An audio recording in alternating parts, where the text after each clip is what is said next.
The topic we are going to discuss about is chemical equilibrium. The subtopic is the Chatellier's principle. So let's define what is the Chatellier's principle. If stress is applied to a system at equilibrium, the system acts in such a way so as to nullify as far as possible the effect of that stress. So first learn about the effect of change of concentration. Consider a reaction जिसमें BiCl3 react करेगा with water to form BiOCl, that is a white insoluble compound. For this we have the case expression BiOCl into HCl divided by BiCl3 into H2O. So we have this reaction. अगर आप HCl add करेंगे तो reaction proceed करेगा in the backward direction, क्योंकि हमने products की concentration ज्यादा कर दी है इक्विलिब्रियम पे, तो वो रिएक्टेंट्स की तरफ मूव कर देगा. लेकिन अगर हम वाटर ऐड करते हैं यानी कि रिएक्टेंट ऐड करेंगे तो it will proceed in the forward direction, क्योंकि we have increase the concentration of reactants.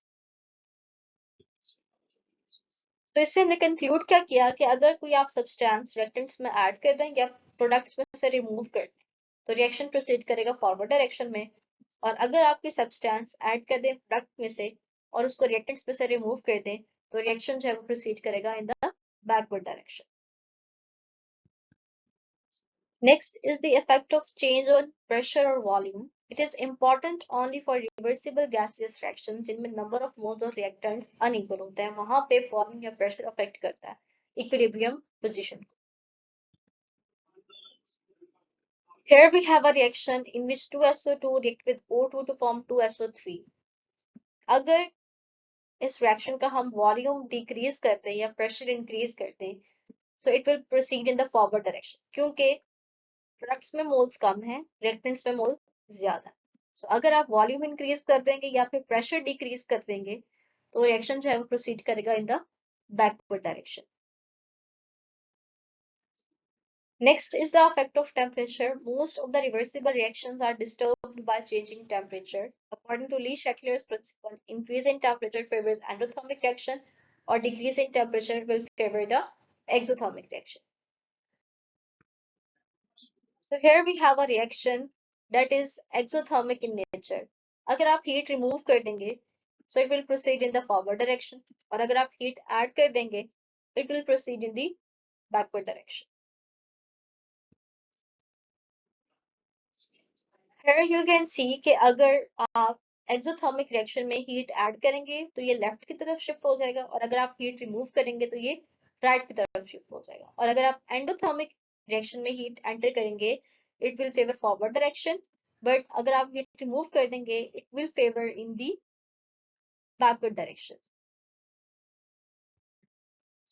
Next is the effect on solubility. Consider a salt such as Ki.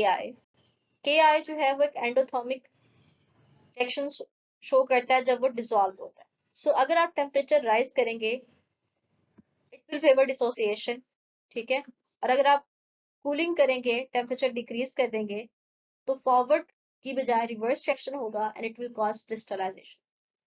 ये तो था उन सॉल्ट्स के लिए जिनमें एंडोथर्मिक रिएक्शंस होते हैं यानी कि वो हीट एब्जॉर्ब कर रहे होते हैं, बट फॉर दोज रिएक्शंस जिनमें या तो वो एक्सोथर्मिक है या फिर उनमें कोई हीट इवॉल्व भी नहीं होती, उनके लिए the case would be different, like NaCl and LiCl or Li2CO3.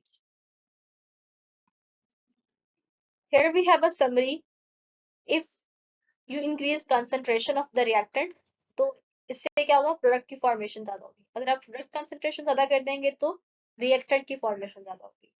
अगर आप टेम्परेचर ज्यादा कर देंगे तो एंडोथर्मिक रिएक्शन फेवर होगा, अगर टेम्परेचर कम कर देंगे तो ये एक्सोथर्मिक रिएक्शन को फेवर करेगा. इसी तरह से अगर आप प्रेशर इंक्रीज कर देंगे तो ये उस साइड को फेवर करेगा जहां पे मॉलिक्यूल्स कम बन रहे हैं, जबकि अगर आप प्रेशर को कम कर देंगे तो ये वो उस रिएक्शन को फेवर करेगा जिसमें मॉलिक्यूल्स जो हैं वो ज्यादा हो रहे थे, वॉल्यूम ज्यादा हो रहा है. So this was all about the Chatellier's principle. I hope you have understood it well and thank you so much.